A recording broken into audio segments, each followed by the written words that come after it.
Phone വന്ന് എനിക്കാ.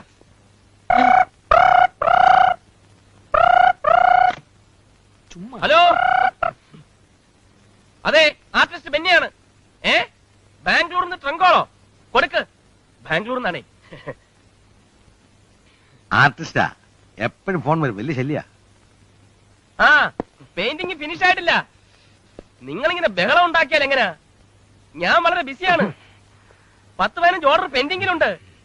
ആ, തൽക്കാലം നിങ്ങൾ ഒരു 10 ലക്ഷം രൂപ കൊടുത്തുവിട്. ആ, ഓ, എക്സിബിഷന് പെയിന്റിങ്ങോ? പെയിന്റിംഗ് ഇല്ല, തൽക്കാലം കലണ്ടർ നോക്ക്. കോഡ്ലെസ് ഫോണാണ്. നിങ്ങൾ പിന്നെ വിളി. അമ്മയില്ലേ? ഇത്ര ഒപ്പിച്ച പാട് തന്നെ എനിക്ക് അറിയാം. അല്ല, അമ്മയുണ്ട്. അമ്മ മാർക്കറ്റിൽ പോയിരിക്കും. ഏത് മാർക്കറ്റിൽ പോയിരിക്കും? നമുക്ക് ബ്രേക്ക്ഫാസ്റ്റ് കഴിച്ചാലോ? വേണ്ട, ഞാൻ വീട്ടിൽ നിന്ന് കഴിച്ചു. അങ്ങനെ പറയരുത്. ഒരു കുറ്റി പുട്ടെങ്കിലും അങ്ങനെ കഴിക്കണം. ഒരു കുറ്റിപ്പിട്ട് എന്തോ ചെയ്യാനാ? ഇഷ്ടം പോലെ കഴിച്ചു. ബ്രേക്ക്ഫാസ്റ്റ് ഒക്കെ പിന്നെ കഴിക്കാം. ഇവിടെ യഥാർത്ഥത്തിൽ ബ്രേക്ക്ഫാസ്റ്റ് കഴിക്കാം. ഡൈനിങ് റൂമിലോട്ട് പോവാം. Thank you. ഒരുപാട് ഐറ്റംസ്. ഇങ്ങോട്ടിരുന്ന്.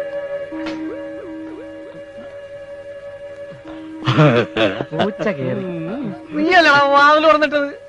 ഞാനല്ല, അത് ഓട്ടോമാറ്റിക് ആയിട്ട് തുറന്നതായിരിക്കും. ഞാൻ ഇപ്പൊ വരാം. Sorry for the inconvenience. സാരില്ല, ഇനി ഒരിക്കലാവാ. Glad to meet you. Thanks.